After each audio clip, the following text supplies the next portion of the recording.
Hey everyone, it is Tuesday, October 22nd, 2013. This is Talk to Me Tuesday number 110. I'm going to do this as quick as possible because my light is fading away and fading pretty fast. So here we go. First off, I was hoping to be able to show you my top secret challenge project I've been working on. Unfortunately, I'm that close to being completed with it. I actually am down to the final detail work on it. I consider postponing this video until tomorrow, but I don't really want to rush through trying to get that done. I want it to come out as close to what I see in my head as possible. So I decided that I would just go ahead and do the video and get that complete when I get it complete. My daughter and I are going to sit down this evening and try and get on paper what I want it to look like, and maybe that will help with the final finishing touches. Actually considering possibly doing a video just specifically for that when it's done. It depends on when it's done, whether I do that or not, which I probably will. So, if I don't do a separate video, you'll definitely see it next Tuesday, and hopefully it's as close to as possible what I see in my head. It'll be interesting. It's been kind of one of those, anybody who's ever created a pattern, you know that you start working it and it doesn't necessarily come out the way you want the first time, so you've got to stop and start over again. I've had a few of those times with this, but so far it's looking pretty good. So, what do I have to show this week? Well, first off, I'd like to introduce everybody to Jinx the Cat. The actual name of the pattern is Jinx. I can't think of a better name for this kitty cat than that.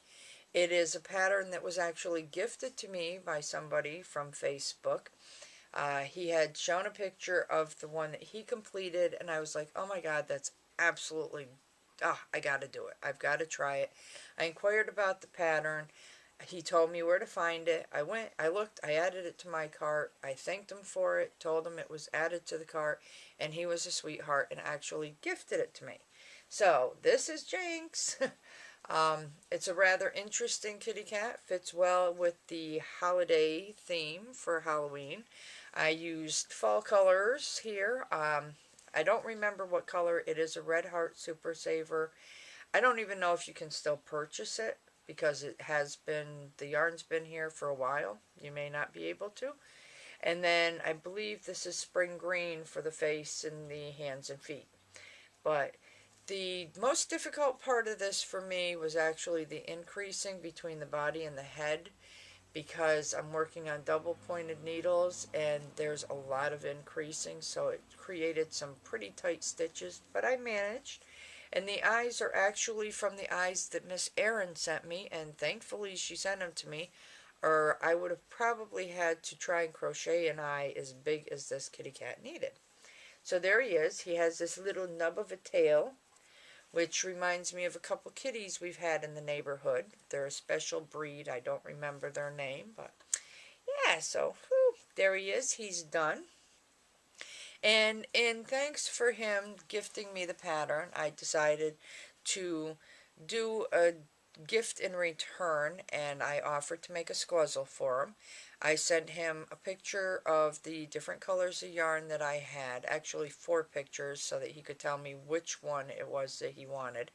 And he chose to have the squazzle done in the white, pink, and green Bernat Pipsqueak, and here it is. My little squazzle. I ended up doing the smaller squazzle because there was not going to be enough yarn to do the bigger squazzle. But I think it's still sweet and adorable. I went with the buttons for the eyes because, I don't know, with me, I like safety eyes, but at the same time with the squazzle, it's not the same when I put the eyes on before it's completed because they don't always end up where I want them to. So, there she is, and she's a sweetheart, and she's so soft and squishy, and I'm going to hate to see her go because she's so adorable, but she'll be going to a new home very soon. The only other thing I have to show are 3 little things. The patterns are from A Morning Cup of Joe. I cannot for the life of me remember the person's name. I want to say it's Josephine Wu, I believe, created the patterns. But on her Facebook page, she's doing a challenge, and you do her patterns. She gives 3 different patterns, and you choose 1 or 2 of the patterns. You can actually do all 3, but you can only enter 2 pictures into the contest. And my one son has been driving me absolutely bonkers to make him an owl.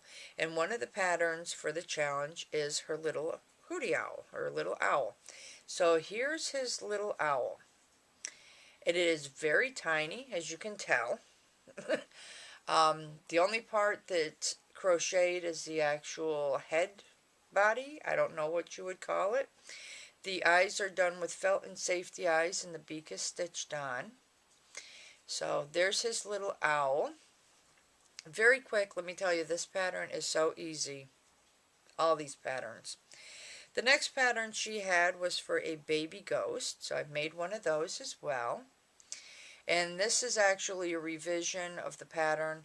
She had a pattern where the little arms were done separately, and then she changed it so you can actually do the arms right along with the work, which was cool. So there's the little baby ghost. And for the little cheeks, I just took some chalk pastels, put it on the end of a pencil eraser, dotted it on, rubbed it a little bit, and it's got little blushies on its cheeks.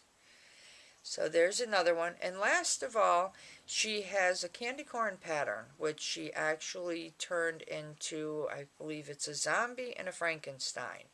So instead of doing the regular candy corn, I decided to go with the Frankenstein. So here's my Frankincorn.